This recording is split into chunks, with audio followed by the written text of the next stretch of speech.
The Drug Enforcement Administration has arrested over 600 people in a massive operation. The alert inside help exposed federal agents making the largest cocaine bust in Miami port history. 18 tons of pure cocaine, $92 million street value, and someone on the inside made it possible. Tuesday afternoon, Port of Miami, Terminal 6. A routine X-ray scan flagged a shipping container for density anomalies. The manifest listed industrial coffee processing equipment from Bogotá, Colombia, destined for a distribution warehouse in Atlanta, Georgia. The shipping company, South Coast Logistics International, had operated for 17 years with pristine documentation. DOT certified. Contracts with major food distributors across the Southeast. Zero violations on record. Everything about this shipment screamed legitimate. But when Customs Officer Daniel Martinez reviewed the X-ray density readings, something didn't align. What should have been solid metal machinery frames showed inconsistent patterns. He ordered the container open for physical inspection. Inside, inspectors found exactly what the paperwork described: commercial-grade coffee roasters, industrial grinders, precision espresso machines, high-end equipment worth over $200,000. Everything appeared legitimate until they started checking weights against manufacturer specifications, registered at over 1,100 kilograms on the portable scale. The numbers didn't lie. Officers brought in cutting equipment and began opening the machinery casings. What they found inside changed everything. Packages wrapped in vacuum-sealed plastic, layered with carbon paper specifically designed to defeat drug-sniffing canine units. Inside those packages, 18 tons of pure cocaine, street value exceeding $92 million, the largest single container narcotics seizure in Port of Miami history. But this discovery raised a more disturbing question. This wasn't amateur smuggling. This was precision engineering. This required insider knowledge of inspection schedules, scanner blind spots, customs protocols, and dock rotation patterns. Because moving 18 tons of cocaine through America's busiest cruise port doesn't happen by accident. It requires someone on the inside. And DEA Special Agent Victoria Reyes was about to find out exactly who that someone was. The connection pattern recognition. Agent Reyes had been tracking Colombian cartel shipping routes for 9 months when she received the call about the Miami seizure. Her instinct told her immediately this wasn't an isolated incident. Operations of this scale don't materialize overnight. She pulled the complete routing history for South Coast Logistics International from CBP databases. Over the past 16 months, the company had moved 63 containers through the Port of Miami. All listed industrial equipment from South America. All passed inspection without significant delays. All cleared customs smoothly. The pattern was too clean, too consistent, too perfect. Her team began deep analysis of the inspection records for all 63 containers. They cross-referenced inspection timestamps, customs officers on duty, terminal assignments, and clearance signatures. What they discovered made every federal agent in the room go silent. Every single container had been processed through Terminal 6, Dock 4. Every inspection had been signed off by the same supervisor, Carlos Vega, Chief Cargo Inspector for the Port of Miami's South American Imports Division. Vega wasn't some low-level dock worker trying to make extra cash. He was a 22-year CBP veteran with an impeccable record. He trained new inspectors on proper screening procedures. He sat on the Port Security Advisory Committee. He had received official commendations from both the Department of Homeland Security and the Florida Governor's Office for his commitment to border protection and cargo security. On paper, Carlos Vega was the model federal employee. But when DEA forensic accountants started digging into his personal finances, they uncovered wire transfers totaling $6.2 million over 18 months. The money came from shell companies registered in Panama and the Cayman Islands. The transfers arrived like clockwork, within 72 hours of each container clearing customs inspection. The timeline correlation was undeniable. Carlos Vega wasn't just failing to catch smugglers, he was actively facilitating them. Because those 63 containers represented something far bigger than one seizure. They represented a systematic operation that had been running undetected for over a year, moving millions in narcotics, while generating false documentation that made everything appear legitimate. The surveillance building the case. Agent Reyes faced a critical strategic decision.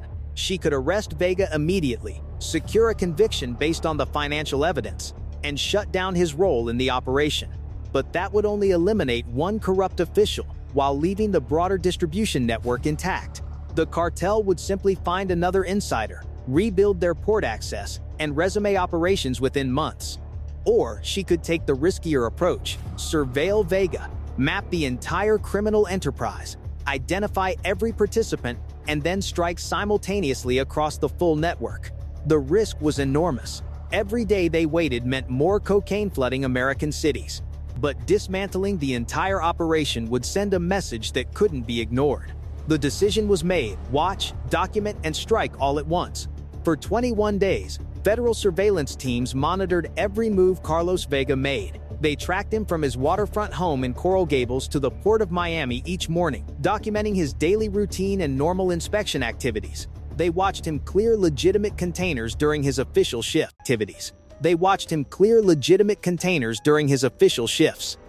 The warehouse was registered to Coastal Distribution Partners, a logistics company that supposedly handled overflow cargo for the Port of Miami during peak shipping seasons. On paper, it was a family-owned business operated by Miguel Herrera, who had run logistics operations in Miami for 12 years with no criminal record. In reality, the warehouse was the cartel's American extraction point, the critical link between port arrival and street distribution. Surveillance teams used long-range cameras, directional microphones, and thermal imaging to document the operation without detection. The process was methodical and repeated with precision. Containers cleared by Vega during his port shifts would arrive at the Opa-locka warehouse between midnight and 3 a.m. A specialized crew, never more than 8 workers, would unload the coffee machinery using forklifts and hydraulic equipment. They would then systematically extract the cocaine packages hidden inside the metal frames, carefully cataloging weights and purity levels. To maintain the deception, they would reload the machinery casings with sandbags, industrial ballast, and metal plating to restore the original weight specifications. The machinery would then be delivered to the legitimate customers who had actually ordered coffee processing equipment from Colombia. Those businesses received fully functional roasters and grinders, completely unaware their equipment had been used as smuggling vessels. The customers got their machinery. The cartel got millions in narcotics. And Vega's falsified customs records kept the entire operation invisible to federal oversight. DEA intelligence analysts working with financial forensics teams estimated that over 16 months this network had successfully moved 127 tons of cocaine through the Port of Miami. The operation had generated over $480 million in cartel revenue while maintaining the appearance of complete legitimacy. But the surveillance revealed something even more disturbing than the scale. Miguel Herrera wasn't working alone. 4 other port officials, 2 additional CBP inspectors, and 2 logistics coordinators who managed container routing were receiving cartel payments ranging from $54,000 to $200,000 per shipment, depending on cargo size and risk level. The corruption ran deeper than anyone had anticipated. Because this wasn't one rogue inspector making bad decisions. This was a coordinated conspiracy involving multiple federal employees, systematic falsification of government records, and deliberate subversion of the entire customs inspection system. The takedown synchronized strike, October 20th. 4 Float AM. Over 300 federal agents from the DEA, FBI, Homeland Security Investigations, and CBP tactical units mobilized across South Florida. The operation had been planned down to the minute. Target locations included the Port of Miami Terminal 6, the Opa-locka warehouse, Vega's residence, and 17 distribution hubs across Florida, Georgia, and Alabama. At exactly 4 a.m., the coordinated strike began. At the Port of Miami, armed federal agents in tactical gear surrounded Terminal 6, blocking all entry and exit points. At 5:14 a.m., Carlos Vega arrived for his early shift, carrying his usual coffee and briefcase, completely unaware that his 18-month operation had been under surveillance for weeks. As he walked through the security checkpoint where he had processed thousands of legitimate inspections over 2 decades, he was met by Agent Victoria Reyes and 12 federal officers in full tactical gear. He was placed in handcuffs, read his Miranda rights, and led away while his port colleagues watched in stunned silence. The man who had trained them on security protocols, who had sat on advisory committees, who had received government commendations, was being arrested for drug trafficking. Simultaneously, tactical teams breached the Opa-locka warehouse. Inside, the extraction crew was in the middle of unloading a container that had arrived 90 minutes earlier. Federal agents found them surrounded by open coffee machinery, precision cutting tools, and 1,200 kilograms of cocaine spread across the warehouse floor in neat rows.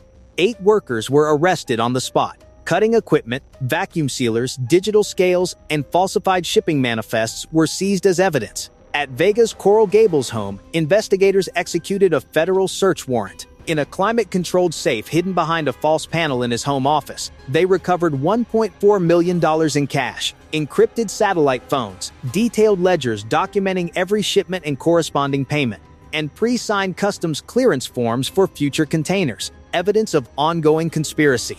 Across Florida, Georgia, and Alabama, distribution hubs were raided simultaneously with military precision. By 7:30 a.m., federal agents had arrested 41 individuals directly connected to the network. The total seizure was staggering: 18 tons from the initial container that triggered the investigation, plus an additional 9 tons recovered from the warehouse and distribution sites. Combined street value exceeded $140 million. Because the network didn't just move drugs, it had weaponized the U.S. customs system itself, turning border protection into a cartel asset. The prosecution no mercy. Federal prosecutors in the Southern District of Florida didn't charge this as standard drug trafficking. They invoked the Racketeer Influenced and Corrupt Organizations Act, treating the entire operation as a continuing criminal enterprise.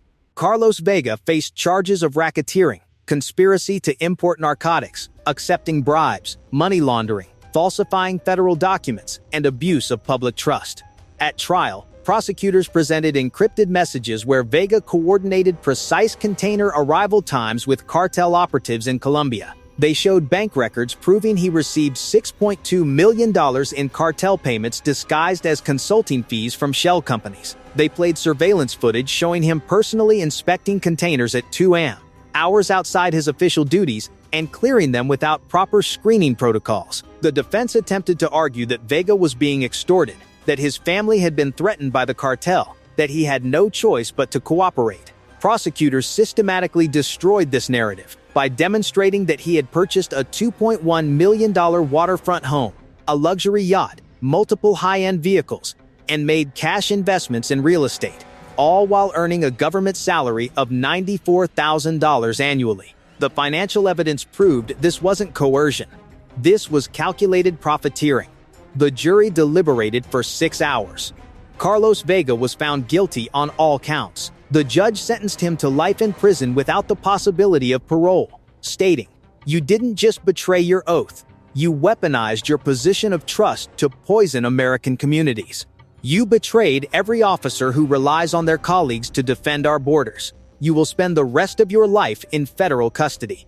The 4 other corrupt port officials received sentences ranging from 25 to 40 years. Miguel Herrera and his warehouse extraction crew faced 20 to 35 years each.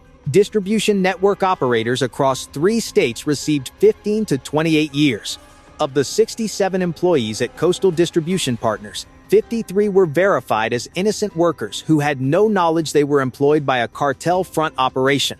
The federal government publicly cleared their records. The 14 members of the extraction crew would spend decades in prison. The aftermath: systemic change. The Port of Miami cocaine bust forced a complete overhaul of U.S. port security protocols nationwide. Within 3 weeks, the Department of Homeland Security implemented mandatory dual verification for all containers flagged for secondary inspection. No single inspector could clear high-risk cargo without a second officer's independent approval.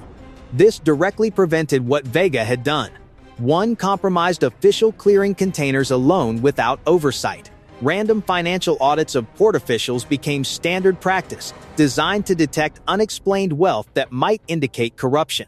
Advanced AI analytics began monitoring inspection patterns across all major U.S. ports, flagging statistical anomalies that could indicate insider facilitation. Under federal asset forfeiture laws, the government seized everything connected to the operation. Vega's waterfront home, his yacht, luxury vehicles, and $7.8 million in bank accounts were confiscated. The Opa-locka warehouse was demolished. Coastal Distribution Partners ceased to exist as a legal entity. The seized cash and assets, totaling over $23 million, were redirected to law enforcement training programs and community drug prevention initiatives. literally turning cartel profits into community protection funding.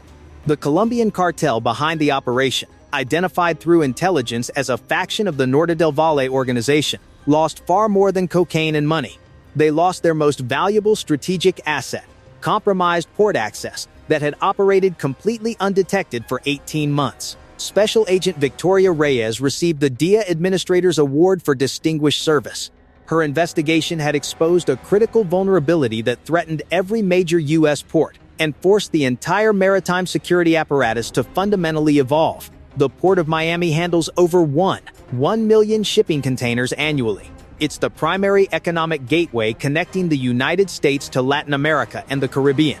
For 18 months, it was simultaneously a cartel superhighway, moving over 127 tons of cocaine into American cities while maintaining the appearance of complete legitimacy. The 18-ton seizure, the $92 million in narcotics confiscated, the life sentence handed to a decorated federal official with 2 decades of service, all of it sent one unmistakable message to cartels operating worldwide. There is no position too trusted to escape federal prosecution.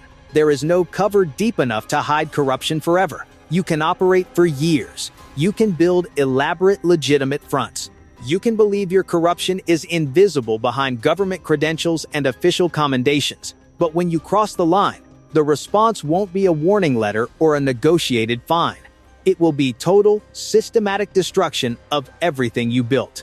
Carlos Vega thought 22 years of government service would protect him from consequences. He thought his official commendations and advisory committee positions would shield him from investigation. He thought cartel money deposited in offshore accounts would secure his future and his family's prosperity. Instead, he will die in a federal prison cell, stripped of his pension, his reputation destroyed, his family's assets seized by the government he once served. The Port of Miami is still operating at full capacity. The containers are still arriving every day. The inspections continue around the clock. But now, every single official working those docks knows exactly what happens when you betray the oath you swore to uphold.